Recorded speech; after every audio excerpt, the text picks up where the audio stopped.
ఓం నమః శివాయ శ్రీమాత్రే నమః. మిత్రులకి శ్రీభిలాషులకి అలాగే నన్ను ఇంతగా ఆదరిస్తున్న యూట్యూబ్ ప్రేక్షకులందరికీ కూడా పేరు పేరు ధన్యవాదాలు. మిత్రులారా, మీ అందరికీ పరాదేవత ఎల్లవెల్లలా మీతో ఉండి మీ మనోవాంఛ నెరవేర్చాలని మనస్ఫూర్తిగా కోరుకుంటున్నాను. ఈరోజు మీకు నేను ఒక అద్భుతమైన ఉపాయాన్ని చెప్తాను. ఇది దీపారాధనకు సంబంధించిన ఉపాయం. చాలామంది అడిగారు ఏంటంటే, గురువుగారు లక్ష్మీదేవి మా ఇంట్లోకి పరిగెత్తుకుంటూ రావడానికి ఉపాయం ఉందా? అలాగే మాకు ఇల్లు కలిసి రావడం లేదు గురువుగారు, వాస్తు బాగోలేదు, అద్దింట్లో ఉంటున్నాము, ఇక్కడికి వచ్చిన దగ్గర నుంచి ఇబ్బంది పడుతున్నాము, ఏదైనా మార్గం ఉందని చాలామంది అడిగారు. మీకు నేను ఈరోజు లక్ష్మీదేవి మీ ఇంటికి పరిగెత్తుకుంటూ రావడానికి, ఎటువంటి వాస్తు దోషం ఉన్నా తొలగిపోవడానికి ఒక అద్భుతమైన దీపారాధన విధానం చెప్తాను. అద్భుతంగా పనిచేస్తుంది. ఇది తంత్రశాస్త్రంలోనూ జ్యోతిషశాస్త్రంలో కూడా వీటి వర్ణన ఉంది. ఎలా చేయాలి, ఏ విధంగా చేయాలి చెప్తాను. ఆ విధంగా ప్రయత్నించేయండి. చాలా చిన్న వీడియో. అలాగే మీకు ఈ వీడియో నచ్చినట్లయితే లైక్ చేయండి, నచ్చితే 10 మంది మిత్రులకు షేర్ చేయండి. అలాగే చాలామంది అడుగుతున్నారు, గురువుగారు మీతో మాట్లాడాలి, మీ కాంటాక్ట్ నెంబర్ ఇవ్వండి. వీడియో డిస్క్రిప్షన్లో మన కాంటాక్ట్ నెంబర్ ఉంటుంది. ఎవరైతే జాతక పరిశీలన కానీ సమస్యల గురించి తెలుసుకోవాలనుకున్నా, తాంత్రిక వస్తువుల గురించి తెలుసుకోవాలన్నా, అంటే అదజోడి అలాగే మిగతా వస్తువుల గురించి, వీడియోలో చెప్పే వస్తువుల గురించి తెలుసుకోవాలన్నా మీరు కింద ఒక నెంబర్ ఉంటుంది, ఆ నెంబర్కి కాంటాక్ట్ చేయండి. మీకు కావాల్సిందని అడగండి. అలాగే నాతో మాట్లాడి జాతక పరిశీలన చేయించుకోవాలనుకునేవారు ఆ నెంబర్కి కాంటాక్ట్ చేసి అపాయింట్మెంట్ తీసుకోండి. అలాగే రెగ్యులర్గా టచ్లో ఉండాలనుకునేవారు మనం వాట్సాప్ గ్రూప్ కూడా కింద లింక్ ఇవ్వడం జరిగింది. ఫేస్బుక్, వాట్సాప్, ట్విట్టర్ ఇలాంటివన్నీ, అంటే ఇన్స్టా కూడా లింక్స్ ఉన్నాయి. మీరు వాటిలో కూడా జాయిన్ అవ్వచ్చు. అందుకే ఇక్కడ ఇందులో చేసిన వీడియోలు దాంట్లో షేర్ చేస్తూ ఉంటాను. అలాగే మన వేరే ఛానల్ లింక్స్ కూడా వీడియో డిస్క్రిప్షన్లో ఇచ్చాను. వాటిని కూడా సబ్స్క్రైబ్ చేసి గంట సింబల్ని యాక్టివేట్ చేసుకోండి. పాత వీడియోలు కూడా దాంట్లో షేర్ చేస్తూ ఉంటాను. ఇప్పుడు ఈ వీడియోలో ధనం గురించి. ధనం మనకు కావాలంటే ఇంట్లో కొన్ని రకాల శక్తుల్ని మనం ఆధీనంలో తెచ్చుకోవాలి. అలా ఆధీనంలో తెచ్చుకోవడానికి ఒక్కొక్క దిక్కుకి ఒక్కొక్క శక్తి ఉంటుంది. ఎలా చేయాలో చెప్తాను. ముందు ఈ ఉపాయానికి కావాల్సిన పదార్థాలు చెప్తాను. ఆవు నెయ్యి కావాలి. మన ఇంట్లో ఉన్న ప్రమిదలు, స్టీల్ ప్రమిదలు చేయకూడదు. అలాగే వెండి ప్రమిదలు కావచ్చు, ఇత్తడివి కావచ్చు, కాపర్వి కావచ్చు, మట్టి ప్రమిదలు కావచ్చు, ఏదైనా వాడుకోవచ్చు. ముందుగా ఈ దీపారాధన ఎక్కడ చేయాలి అంటే మన పూజా మందిరంలో చేయొచ్చు. లేని పక్షంలో మన ఇంట్లో ఉత్తరము, దక్షిణము, తూర్పు, పడమర ఈ 4 దిక్కుల్లో విడివిడిగా కూడా వెలిగించవచ్చు. పూజా మందిరం ఉంది, పూజా గదిలో కూడా ఒక దగ్గరే ఈ 4 విధానాల ద్వారా వెలిగించడం. మొట్టమొదటిగా దీపం వెలిగించడంలో ఉత్తరం వైపు దీపాన్ని వెలిగించాలి. ఎలా చేయాలంటే, మీరు తెల్లటి ఒత్తులు కావాలి.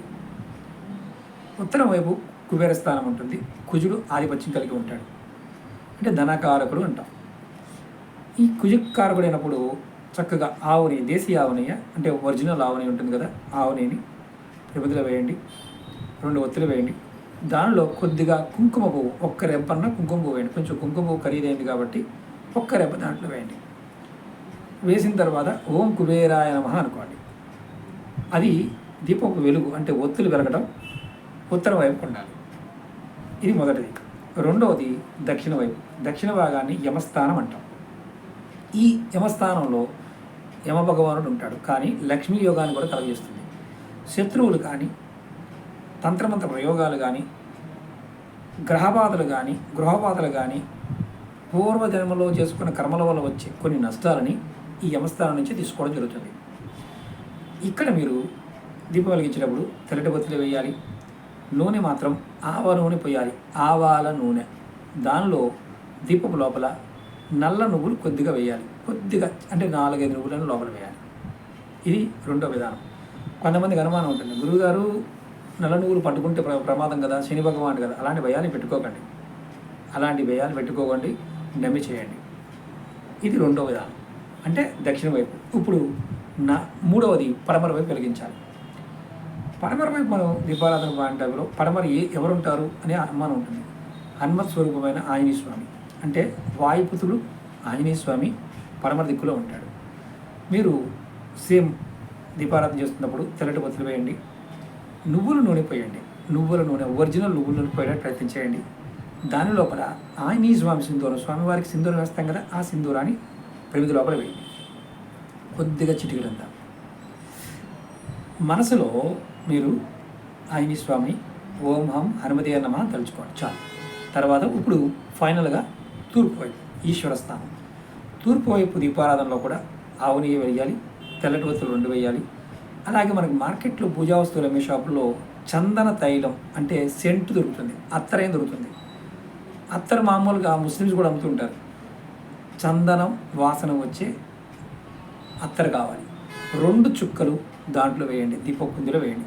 అత్తరిని 2 చుక్కలు వేసి వెలిగించండి. వెలిగించిన తర్వాత మీరు మనస్ఫూర్తిగా మనసులో ఉన్న కోరిక చెప్పుకొని ధనం కావాలంటే ధనం, ఏది కావాలంటే అది. ఈ దీపారాధన చేస్తేనే మీ ఇంట్లో ఉన్న మిగతా అన్ని సమస్యలు సమాధానం దొరుకుతాయి. ప్రతిరోజు చేయటం వల్ల ఇది కూడా సాయంత్రం సమయంలో చేయండి, సంధి సమయంలో చేయండి, విశేషమైన ఫలితం కలుగుతుంది. గురువుగారు నాకు సాయంత్రం సమయంలో అవకాశం ఉండదండి, ఉదయం పూటే కుదురుతుంది అన్నారనుకోండి. ఉదయం పూటైనా సూర్యోదయానికంటే ముందు చేయాలి, లేదంటే సాయంత్రం 6 నుండి 7 గంటల మధ్యలో చేయవచ్చు. అరగంట అటు ఇటు ఇబ్బంది ఏం లేదు. ఇది ఆడవారైనా మగవారైనా యుక్త వయసులో ఉన్న పిల్లలైనా చేయవచ్చు. నియమాలేంటి గురువుగారు? ఏదైనా ప్రసాదం పెట్టాలా, నైవేద్యం పెట్టాలా అలాంటిది ఏమీ లేదు. నియమం ఏంటంటే స్నానం చేయకుండా చేయకూడదు. పొద్దున చేసిన గురువుగారు సాయంత్రం చేయొచ్చు అడుగుతుంటారు, చేయకూడదు. స్నానం చేసిన తర్వాత మాత్రమే చేయాలి. అలాగే మొట్టమొదటి వెలిగించే దీపం ఉత్తరం వైపు వెలిగించాలి, తర్వాత దక్షిణం, తర్వాత పడమర, తర్వాత తూర్పు. ఇది కంపల్సరీ. మరి కుటుంబంలో ఎవరైనా మరణించి ఉంటే ఏంటి గురువుగారు? అంటే ఎవరన్నా మరణించి ఉన్నారనుకోండి, దీపం వెలిగించకూడదా? వెలిగించవచ్చు. ఎప్పుడైతే పెద్ద కర్మ అయిపోతుందో అయిపోయిన తర్వాత ఈ దీపాన్ని రెగ్యులర్గా చేయొచ్చు. ఇది చాలా ఇంపార్టెంట్. అలాగే మైలు ఉన్న వాళ్ళ ఇంట్లో నెలసరి ఉంది గురువుగారు, మీ ఇంట్లో పూజ చేయమంటాడేమో మీ ఇష్టం, నేను మీకు కాదను. కానీ ఇంట్లో మగవారికి కూడా ఇది రెగ్యులర్గా వెలిగించవచ్చు. సంవత్సరంలో 365 రోజులు కూడా ఈ దీపారాధన చేయవచ్చు. విశేషమైన ఫలితం కావాలండి నాకు, అంటే బాగా అద్భుతమైన ఫలితం కావాలి. ఎప్పుడు మొదలు పెట్టాలి? ఏ రోజునైనా మొదలు పెట్టవచ్చు, ఎప్పుడైనా మొదలు పెట్టవచ్చు. కానీ నవరాత్రి సమయంలో మొదలుపెట్టి రెగ్యులర్గా చేస్తూ ఉన్న మీ ఇంట్లో లక్ష్మీదేవి పరిగెత్తుకుంటూ వస్తుంది. ఇది జ్యోతిష్య పరిహారాల్లో చాలా విలువైన పరిహారం. మనకి స్నానాల గురించి చెప్తున్నాను, దీపారాధన గురించి చెప్తున్నాను. మీకు అచ్చంగా దీపారాధన గురించే కొన్ని వందల వీడియోలు చెప్తాను. అది కూడా చెప్తాను. ఎలా చేస్తే ఏ దిక్కున ఏ పదార్థం ఎలా చేయాలో కూడా నేను ముందు వీడియోలో చెప్తాను.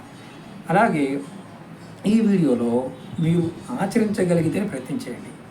గురువుగారు మళ్ళీ చాలామంది అడుగుతుంటారు, గురువుగారు నాది మతం అండి, నేను దీపారాధన చేయకూడదండి. మీ కర్మ, నేనేం చేయలేను. మతాలు అలాగే ఆచారాలు సనాతన ధర్మంలో ఇవన్నీ మతాలన్నీ కూడా దాంట్లో ఉన్నవే. పదార్థానికి ఉన్న చైతన్యము, అక్కడ ఉన్న శక్తి మనం వినియోగించుకోవడానికి ఈ దీపారాధన. కొంతమంది క్యాండిల్స్ వెలిగిస్తారు కొన్ని సమయాల్లో, కొంతమంది ఇంకోటి వెలిగిస్తారు, కొంతమంది ధూపాలు వేస్తుంటారు. ఇవన్నీ కూడా ఏంటంటే ఆచార వ్యవహారాలు ఉన్నవే. కానీ భారతదేశంలో సనాతనమైన విషయాలు చాలా వరకు ఆరోగ్యానికి సంబంధించిన విషయాలే. ఇప్పుడు చెప్తున్న పదార్థాలన్నీ కూడా కొంత ఆరోగ్యాన్ని కూడా క్రియేట్ చేస్తాయి. ఇది చాలామందికి తెలియదు. దీపం వల్ల మంచి స్వచ్ఛమైన ఆవునేతి దీపారాధన చేయడం వల్ల ఆక్సిజన్ కలుగుతుంది. బ్యాడ్ ఎనర్జీస్ రాకుండా ఉండడానికి మనం మస్టర్డ్ ఆయిల్ వాడతాం, ఆరోగ్యంగా ఉండడానికి నువ్వుల నూనె వాడతాం. అలాగే ఆవునేతిలో ఉన్న శక్తి అద్భుతమైంది, మనకి అన్ని రకాలుగా కలిసి వస్తుంది, నెగిటివ్ ఎనర్జీ తొలగిస్తుంది. ఇలా ఈ పదార్థాల్లో ఉన్న శక్తి అంతా కూడా చాలా విశేషంగా పనిచేస్తుంది. ఇంకొక అనుమానం కూడా ఉంటుంది, గురువుగారు మేము ఇవన్నీ కలిపి ఒక దాంట్లోనే వేయవచ్చా అని అడిగేవారు అంటారు. ఈ పదార్థాలన్నీ కలిపి ఎందుకంటే ఒక దీపం పెట్టేసి 4 పక్కల 4 ఒత్తులు వేసేసి మొత్తం అంతట్లో వేసి సరిపోతుంది కదా అనేవాళ్ళు కూడా ఉంటారు. సొంత ప్రయత్నం ఇలా చేయకండి. ఒకవేళ మీరు అలాంటి ప్రయత్నం చేస్తే సమస్తము అంటే మీరు చాలా ఇబ్బంది పడతారు. ఆర్థికంగా, మానసికంగా, శారీరకంగా కూడా ఇబ్బంది పడతారు. ఎందుకంటే ప్రతి పదార్థానికి చైతన్యం ఉంటుంది కాబట్టి సపరేట్గా వెలిగించండి. ఈ ప్రయత్నం చేయండి, మంచి ఫలితాన్ని పొందుతారు. అలాగే మీకు ఈ వీడియో నచ్చినట్లయితే లైక్ చేయండి. మీరు ఎంత లైక్ చేస్తే, ఎంతమంది ఎక్కువ లైక్ చేస్తే అంత రికమెండేషన్ వీడియో వెళ్తుంది, 10 మంది కూడా చూడడానికి అవకాశం ఉంటుంది. అలాగే వాట్సాప్లోను ఫేస్బుక్లో కూడా షేర్ చేయండి. ఎందుకంటే ఎంతమందికి చిన్న చిన్న విషయాలు తెలుసుకుంటే వాళ్ళ జీవితాలు మార్చుకోవడానికి అవకాశం ఉంటుంది. ఓం నమః శివాయ, శ్రీమాత్రే నమః.